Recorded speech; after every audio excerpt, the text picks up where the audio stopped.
Você já ouviu falar de neurofeedback? Sabia que ele pode ser um grande aliado para as nossas crises de enxaqueca?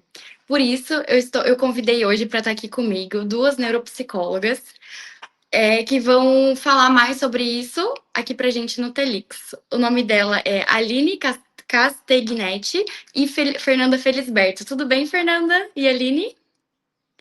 Olá. Tudo bem? Então, Fernanda e Aline, eu estava estudando para falar aqui com vocês hoje, muito feliz que vocês aceitaram esse convite. Essa técnica ela existe há mais de 30 anos, mas aqui no Brasil é recente chegou, né? Queria que vocês falassem como que funciona a sessão de neurofeedback e como que as pessoas com enxaqueca podem se beneficiar desse tratamento. Perfeito. O neurofeedback é uma técnica, né, que nós falamos que é de autorregulação cerebral. Então, é por meio de um biofeedback, né, por meio desse carinha que está aqui atrás da gente, né, de alguns eletrodos que são conectados em uma touca, né, colocada na cabeça do nosso paciente, e ali nós conseguimos, a partir dessa técnica, fazer um mapeamento de como está atualmente o cérebro do nosso paciente, né? Que é o resultado de um EEG que nós falamos, né? Uma eletroencefalografia. Então, para cada paciente, a partir deste mapeamento, nós montamos um protocolo específico, né? Então, o paciente ele vem para as sessões após esse primeiro mapeamento, né? E nós colocamos um estímulo na TV, que pode ser um jogo, pode ser um filme, pode ser uma série, algo que seja prazeroso, que ele goste. E o próprio sistema ele vai gerar um reforçamento positivo quando esse paciente ele alcança algumas metas que nós estabelecemos por meio de uma opacidade na TV, né? A tela fica mais clara ou mais escura, entendendo o paciente que ele também consegue chegar a essas metas ou não. Então, nós vamos regulando, né, esses pontos ao decorrer das sessões. Que legal! Então, ele é um estímulo na tela. E você monta esse protocolo de acordo com a especificidade de cada paciente, né? Pode ser, então, algo prazeroso, é que depende, né? Cada pessoa tem um estímulo. Então, você monta a partir da motivação de cada paciente, né? Por isso que é diferente para cada pessoa. Que legal. E o que que você leva em conta na hora de estruturar um protocolo? Eu vi que o protocolo, ele é algo que varia muito, né? O paciente se adequa. Você demora quanto tempo, assim, para fazer essa escolha? Na primeira sessão mesmo ou ao decorrer das sessões? Bom, a gente inicia primeiro com uma anamnese com o paciente. Então, a gente vai entender a queixa do paciente, o que ele quer melhorar, quais são os objetivos dele com o treino de neurofeedback. Depois, a gente faz um mapeamento cerebral, como a Aline estava falando. Aí, no mapeamento, a gente consegue entender como é o funcionamento desse cérebro. A partir daí, a gente une, né, as duas coisas, o mapeamento cerebral, que vai nos dizer como o cérebro funciona, e a queixa, né, a demanda que o paciente traz. A partir disso, a gente monta um protocolo que é personalizado para cada paciente. Então, cada paciente vai ter o seu próprio treino. Não existe um treino, como posso dizer assim, que seja padrão para todos, né? Os treinos são personalizados para cada paciente. No caso do paciente com enxaqueca, por exemplo, né? A partir desse mapeamento, nós conseguimos ver os pontos no EEG que incomodam, né? E que, junto com as queixas, com outras coisas que o paciente também vai trazer para a gente, nós possamos estar fazendo esse treinamento de uma forma mais funcional, né? Em áreas mais específicas de regulação emocional, né? Para pacientes com enxaqueca especificamente. Então, como funciona essa anamnese? Eu tenho que levar alguma coisa, assim, na primeira consulta, ter já procurado os meus gatilhos, ter ido já com esse diário, né? Para vocês, para munir vocês de informações, correto? Eu acho que o ideal, sim, é que o paciente já nos traga qual é a sua demanda, a sua queixa, o que ele percebe que são os seus gatilhos. Mas, de forma geral, a gente vai fazer essas perguntas para buscar alcançar essas informações para que a gente consiga montar o protocolo personalizado, como a gente falou.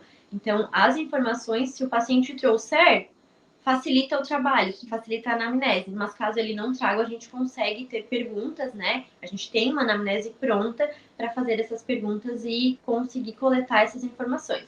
É importante também, né, Fê, lembrar que o paciente ele pode nos falar se ele toma alguma medicação específica já para algum transtorno de saúde mental ou física, porque isso pode influenciar de alguma forma, né? Nós precisamos saber se ele faz um diário, como tu falou, né, de dor, né, qual a frequência, a intensidade dessas dores, com certeza auxilia a gente. Se ele tem outras queixas associadas, né, de como é a rotina dele, o trabalho dele, se ele entende que tem algum lugar que ative mais essa enxaqueca, por exemplo. Então, tudo isso ajuda na montagem depois do protocolo de cada paciente.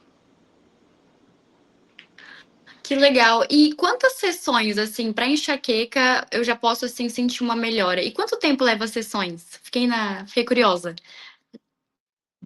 Então, nós falamos que para começar a perceber uma melhora significativa, né, a eficácia do neurofeedback, lá pela 8ª sessão, nós conseguimos já ter mais claro essas melhoras, né?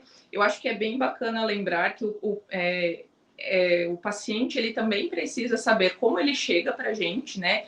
Ter essa autopercepção de como ele chega, né? Como ele está ali em meados do tratamento e qual a diferença ou quais as grandes expectativas que ele tinha e quanto ele mudou lá no final do tratamento dele, né? Ou que os familiares relatam, as pessoas que estão juntas. Então, é mais perceptível a partir da 8ª sessão. E nós trabalhamos hoje com protocolos de 30, 40 sessões, mas isso depende muito, né, do que cada paciente está buscando também. E o neurofeedback, ele é um tratamento complementar ao medicamentoso ou ele consegue obter, assim, bons benefícios sem a via medicamentosa? Então, o neurofeedback ele pode ser um complemento para a medicação, como ele também pode ser introduzido como um tratamento autônomo. Então, depende da necessidade do paciente, do nível, né, das queixas do paciente, do grau das dificuldades que o paciente encontra, dos problemas que ele nos traz. Então, depende muito. Muitas vezes também o paciente chega, né, utilizando medicação, e aí ao longo do treino, essa medicação vai sendo reduzida ou até retirada. Claro que com acompanhamento do médico, né, e tudo mais. Mas, de forma geral, o neurofeedback pode ser um tratamento autônomo, mas pode ser um complemento também. Então, vai depender muito de cada paciente. A gente fala que no neurofeedback não existem padrões para as coisas, né? É tudo muito personalizado. Então, cada paciente o tratamento vai funcionar de um jeito, para o outro paciente pode ser muito diferente, então depende muito. Que legal. Então, eu particularmente, eu detesto tomar remédio. Eu resisto até o último, assim, grau da dor para conseguir, assim, para sucumbir a tomar o remédio. Porque eu tenho muito medo de ficar de refém. Eu tenho parentes na minha família que são pessoas que realmente são muito dependentes. Então, eu tenho esse estilo de não levar em conta o medicamento. Então, eu posso ter o neurofeedback como assim uma alternativa, né? E também usar o remédio e também usar o neurofeedback para um desmame, para não ficar refém inteiramente, né? Interessante, Sim, muito sim. bom. E como que vocês se sentem trabalhando com essa abordagem que ainda assim não é muito reconhecida no Brasil? Quando a gente fala, né, quando a gente iniciou aí a nossa formação em neurofeedback, a gente ficou encantada, né, com os benefícios, com como é a técnica, mas isso é um desafio para a gente, de como levar essa informação para as pessoas. Até às vezes, quando a gente explica sobre o neurofeedback, o que ele é, o que ele faz, as pessoas ficam assim, desconfiadas, né? Mas como assim? como assim que eu vou mudar o meu cérebro? As pessoas ficam um pouco preocupadas. Então, esse é o grande desafio para a gente, né? É algo que a gente tem tentado levar mais para as pessoas, levar esse conhecimento, mas eu acho que é um desafio a ser enfrentado. E quando a gente fala com outras pessoas que trabalham com neurofeedback, no Brasil, né?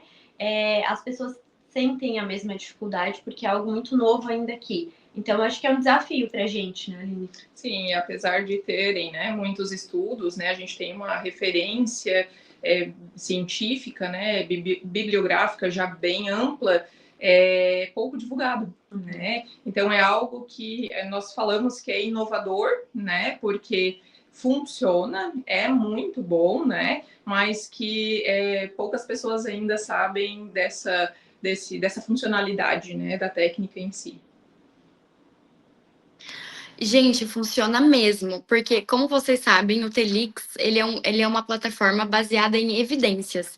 E como que a gente colocou a neuromodulação no nosso site? É porque nós temos bases científicas para testar que sim, melhora. Então, eu acho muito interessante que no nossa plataforma a gente tem base científica mesmo, funciona. E que bom que vocês estão trabalhando nisso, nessa psicoeducação que fala, né? Quando a gente traz um tratamento novo, até chegar no paciente ideal que está procurando, é todo um trabalho, né? De divulgação, de familiarização, das pessoas que fizeram e podem atestar, olha, eu melhorei. Mas que bom que vocês trouxeram isso para a cidade de vocês e tomara que na minha cidade chegue logo também, porque eu acredito que muitas pessoas vão se beneficiar dessa terapia.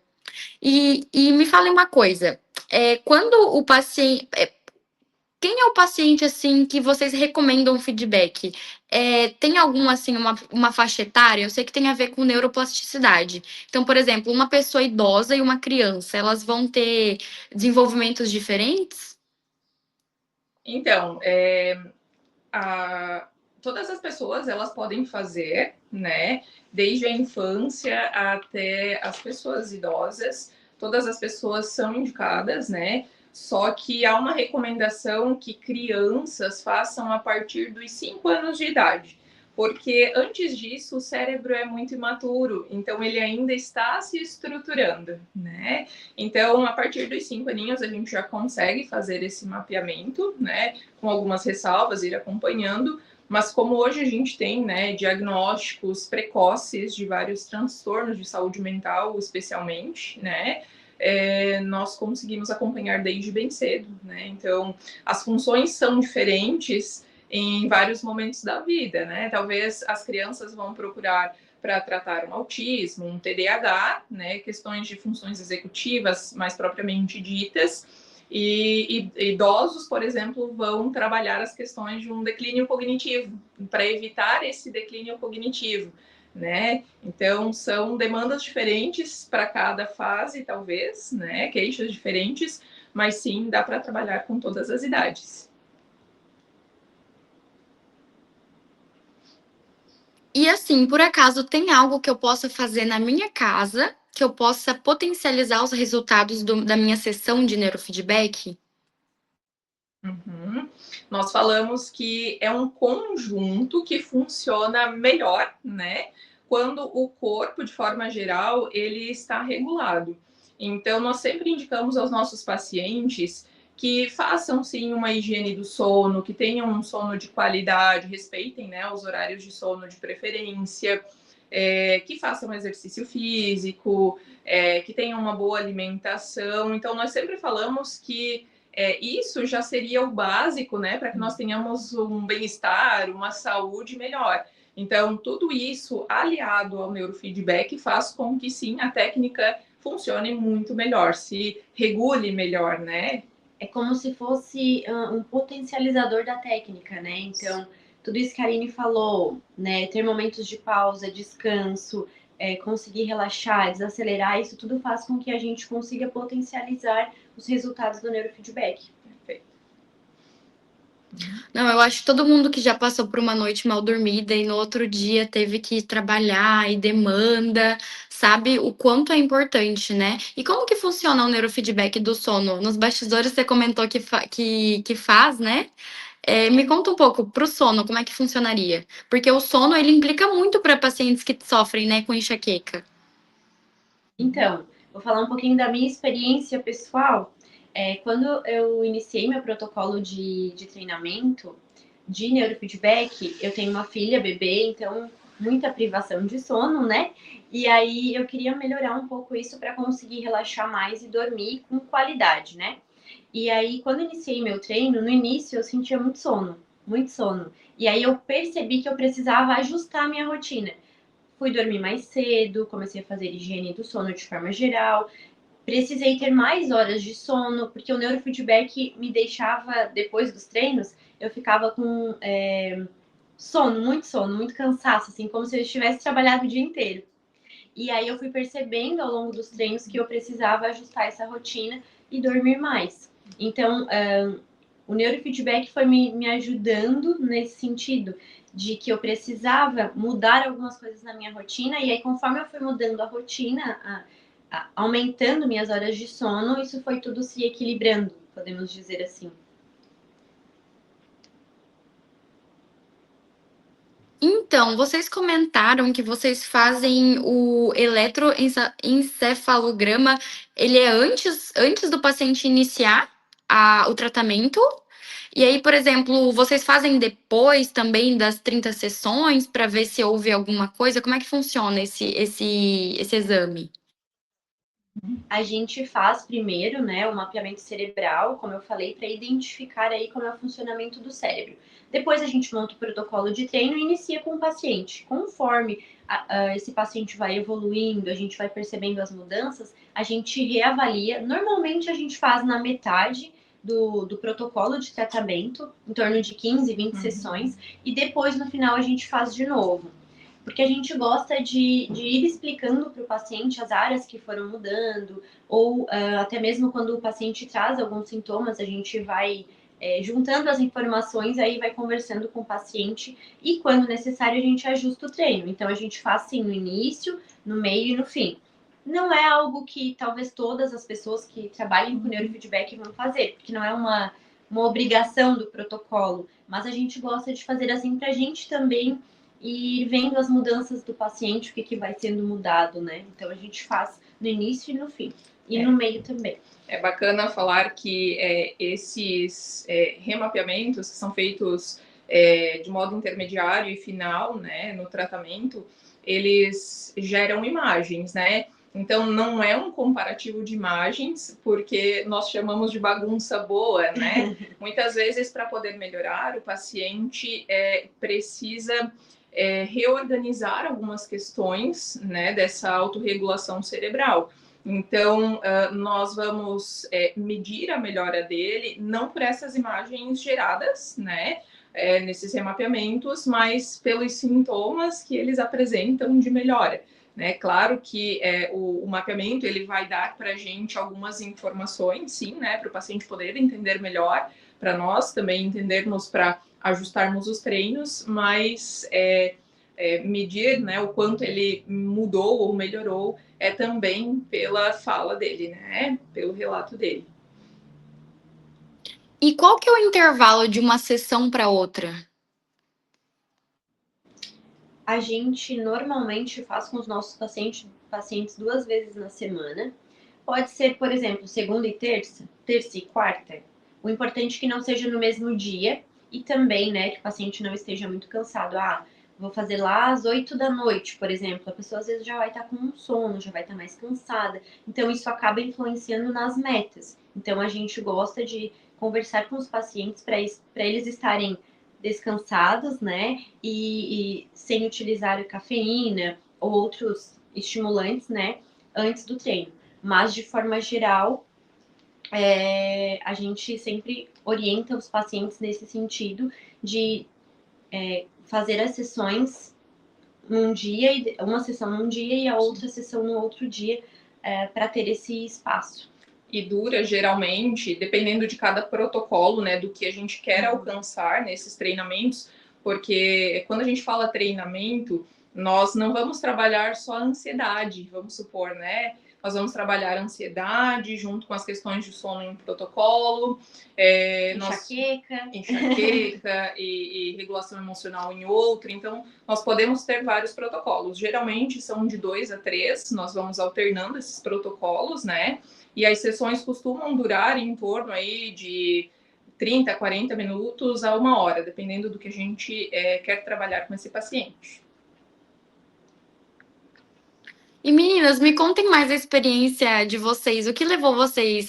Me conta um pouco da experiência profissional de vocês. Se vocês já tinham outra abordagem, o que levaram vocês a ter o neurofeedback como especialidade? Eu sou psicóloga clínica, né? Trabalho com a terapia cognitivo-comportamental, tenho pós também em neuropsicologia e formação em neurofeedback, né? Que eu fiz depois.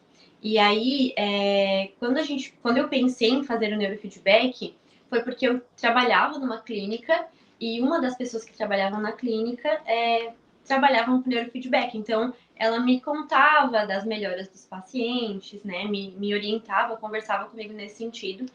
E aí eu fiquei curiosa sobre o neurofeedback, fui estudar mais algumas coisas.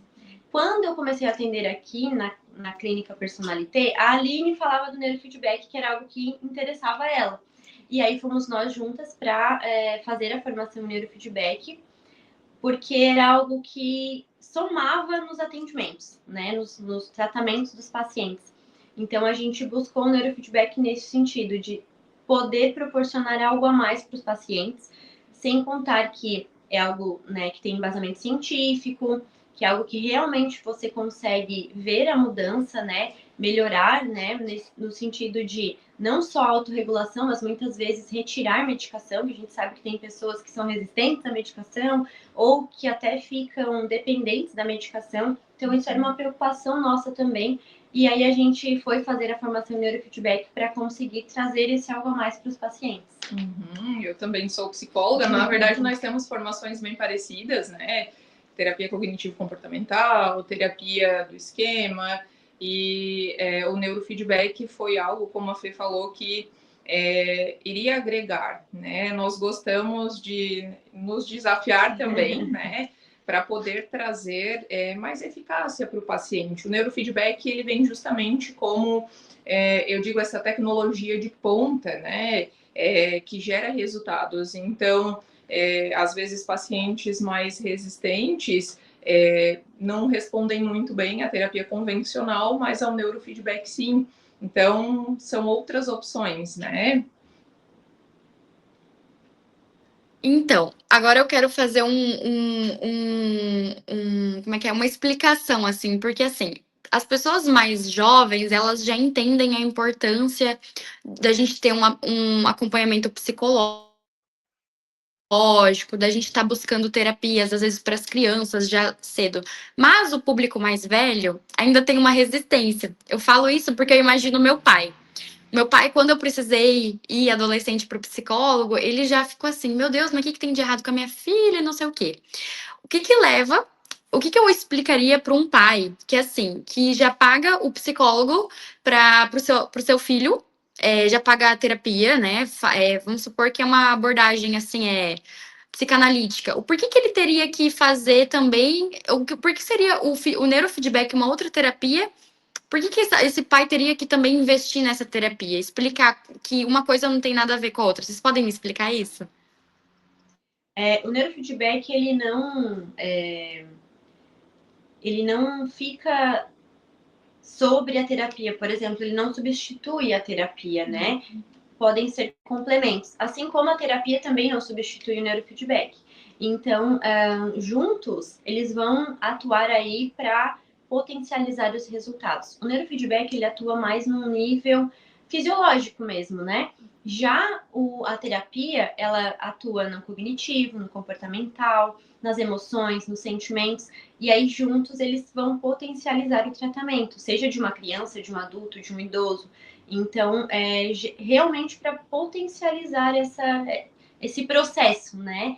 Para buscar realmente essa melhora que o paciente espera e que também precisa. Complementando, né, Fê? bem pontuado por ti. Nós usamos o exemplo que o medicamento ele vai trabalhar de maneira química no nosso cérebro, né? Gerando algumas respostas. O neurofeedback trabalha de forma elétrica, né? E as questões de terapia são justamente esses treinamentos, né? Essas modificações que tu faz com base cognitivo e comportamental, né? A questão das emoções também. Então, são diferentes, né? Formas de alcançar resultado, mas que se complementam entre si sempre que necessário, né? Sim, né? Ele tem que buscar uma abordagem integrativa, uma tá relacionada com a outra. E como que vocês imaginam, assim, o futuro do neurofeedback, assim, na prática clínica? Vocês acham que ainda está bem, assim, no começo? É algo que tem muita busca por formação, nos grupos que vocês participam? Os psicólogos, pelo que eu entendi, vários da TCC vão para essa área, né? Para complementar na prática clínica. Eu acho que, como tu falou, muitos da TCC vão para complementar a área clínica, porque tem esse embasamento científico que quem busca a TCC gosta muito dessa parte científica, né? E falando aí do neurofeedback, com o avanço da tecnologia e também da inteligência artificial, a tendência e o que a gente espera, né, Aline, é que o futuro seja promissor e que cada vez mais os treinos se tornem personalizados, né? E isso é possível também, juntando aí as tecnologias e com o avanço delas, os treinos vão ser mais personalizados e os pacientes vão conseguir cada vez mais ter recursos para que consigam, não só nos tratamentos, mas também até mesmo na prevenção. Então é isso que a gente espera, né? Que cada vez mais o neurofeedback se integre aí nas questões de saúde mental, para que se trabalhe também na prevenção. Então, acho que é isso que a gente visa, né? E o mercado hoje voltado para as tecnologias em saúde especificamente, né? Ele tem crescido muito. Então, se a gente vê um cenário de forma geral relacionado às tecnologias crescendo, avançando muito rápido, nas tecnologias em saúde não é diferente, né? E nós acreditamos que essas atualizações, porque como tu mesma falou, né, neurofeedback é uma das técnicas de neuromodulação. Tem várias outras com outras funções, né, outras formas de ajudar os pacientes também.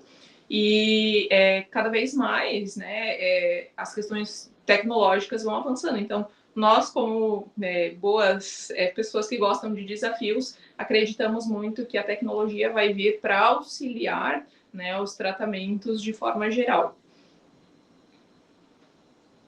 E na prática clínica de vocês já atenderam alguém que sofria de enxaqueca e que vocês acompanharam o caso e hoje foi assim, o neurofeedback ajudou? Pode me contar um pouco sobre? Fiquei curiosa. A Fê me olhou porque eu sou a pessoa da enxaqueca, né? Nós fazemos protocolos, né? Nós nos treinamos, nós fazemos os acompanhamentos. Eu faço a Fernanda faz em mim. E sim, né? Os protocolos são bem estruturados, bem pensados justamente para essa melhora sintomatológica, principalmente. As questões de intensidade, por exemplo, de dor relacionadas à enxaqueca, elas estão muito ligadas à questão de um relaxamento físico, por exemplo, né? Que essa reorganização cerebral por meio do neurofeedback ajuda, né? Questões de regulação que tem a ver com o sistema nervoso central, enfim, para a luz, que para a pessoa que tem enxaqueca incomoda muito, né? O ruído, o som, e às vezes nem precisa ser uma luz muito forte, um som muito alto, mas quando o paciente ele está em crise, né, de enxaqueca, isso acaba incomodando, isso incomoda. Então, sim, os protocolos são pensados, né? No meu caso especificamente, e eu já fiz cerca de 20 e poucas sessões, né, Fê? E já, assim, com certeza, visualizei muitas melhoras com relação a isso. Nossa, que legal ouvir isso. E você ouviu na diminuição da dor ou no intervalo que as crises te acometiam? Eu, especialmente, foi na intensidade da dor, né?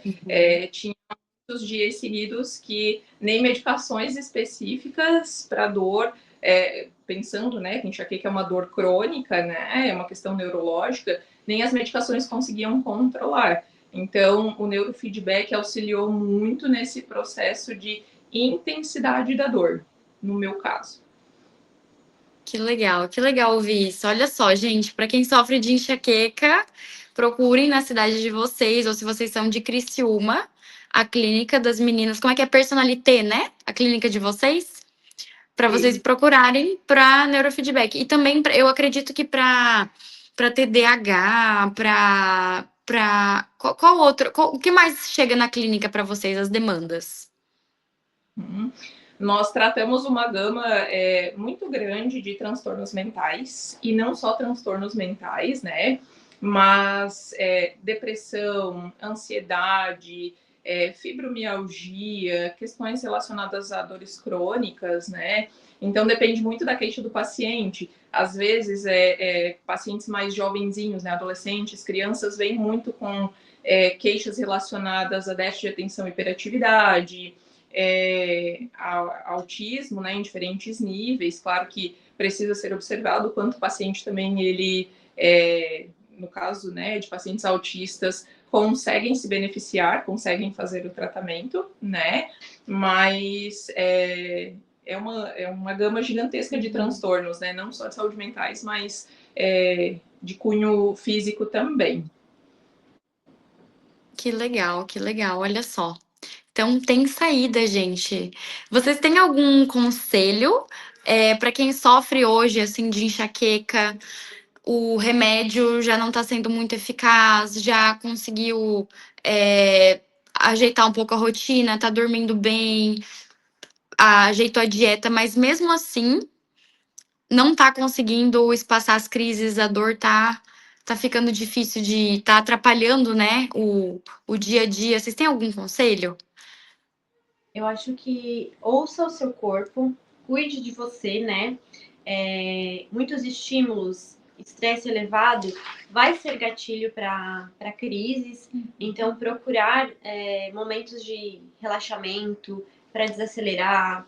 Esse ajuste da rotina ele é bem importante. De repente, volta, rever essa rotina, ajusta um pouco mais. Tenha momentos que você consiga parar, porque a gente sabe que a sociedade hoje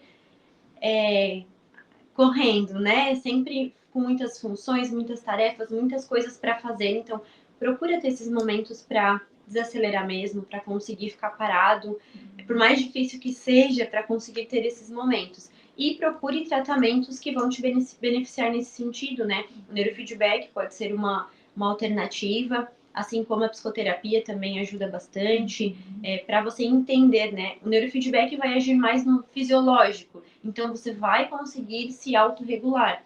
Já com a terapia, por exemplo, vai conseguir adquirir o autoconhecimento para poder entender qual é o teu limite, né? Porque aí tu consegue também, com o neurofeedback, diminuir as crises, consegue diminuir a intensidade dessa crise, mas aí com um autoconhecimento consegue evitar a crise, né? Quando eu estou chegando no meu limite, eu consigo parar. Então, procure alternativas e ouça o seu corpo, preste atenção em você. Isso, perfeito. A Fê traz essa questão, né, de trazer o neurofeedback e a psicoterapia como complementares, e ela fala dessa questão de também aprender outras coisas, que a psicoterapia, por exemplo, traz técnicas bem específicas, né, a terapia cognitivo-comportamental em especial, que é a nossa, né, para não gerar esse estresse que acaba gerando, né, a dor física, que é a enxaqueca. Então, as técnicas de respiração diafragmática, por exemplo, né, as técnicas de mindfulness, que são conseguir parar, né, e prestar atenção no que está acontecendo agora, são evitações, né, de muitos desses gatilhos que podem acontecer. Então, por isso de as duas funcionarem também muito bem juntas. Sim, lembrar que não tá a pessoa não tá sozinha, né? Antigamente, as pessoas que sofriam de enxaqueca, poxa vida, sofriam caladas, não sabiam que isso era um transtorno tão, assim, recorrente, né? E principalmente acomete muitas mulheres no período menstrual. Então, cada dia mais eu aprendo mais sobre essa doença, eu vejo o quanto ela é uma doença silenciosa, né? Quem sofre, às vezes, por achar a sua dor pode incomodar o outro, a pessoa não ter noção do que é você tá com dor o tempo todo. Então, e também buscar terapia, porque é a primeira vez de todo mundo aqui, né? A gente não sabe lidar com todas as nossas demandas emocionais que de uma vida hoje em dia que está em constante mudança. Então, que bom saber que vocês trouxeram essa abordagem, foram uma das pioneiras. Eu acredito que na cidade de vocês foram lá em outra cidade, buscaram formação, estão trazendo isso para os pacientes. Meus parabéns. Que bom que vocês foram corajosas, se desafiaram, saíram da zona de conforto, foram buscar formação. E hoje, por meio do ofício de vocês, vocês levam, né, a evidência científica para melhora dos pacientes com enxaqueca. Bom, eu queria agradecer e falar que, gente, olha só, como que os avanços da tecnologia tá, né? Hoje a gente pode modular o nosso cérebro e com a ciência e com segurança, dentro de uma clínica, seguindo um protocolo estruturado, com profissionais que estão ali, sessão por sessão, fazendo um acompanhamento, né, personalizado e sem efeito colateral, né, para quem busca uma via que não seja medicamentosa, que tem medo de ficar dependente. Isso aí veio, assim, muito a calhar. E que bom que a gente pode compartilhar isso para as pessoas e saber que sim, é possível, que é só questão de informação. Então, o pessoal aqui do Telix, vocês estão sempre atualizados sobre o que mais há. Hoje eu foco em enxaqueca, mas no futuro a gente vai expandir para as mais doenças. E que bom, muito feliz de terem recebido vocês aqui hoje. Muito obrigada pelo tempo de vocês. E eu quero receber vocês em breve para outros tratamentos que a gente pode abordar mais para TCC. Aqui fica aberto para vocês voltarem, tá bom, meninas? Obrigada, né? A Felix e a ti, né, Laura, por abrir espaço para nós podermos também compartilhar informação e conhecimento que a gente tem adquirido. Muito obrigada. Obrigada. E quem se interessou, os arrobas das meninas vão ficar postados na live, tá bom? Segue elas, estão sempre compartilhando dicas, né? No Instagram, segue a clínica. E bom, muito obrigada, meninas. Foi um prazer. Abraço. Tchau, tchau. Tchau, tchau.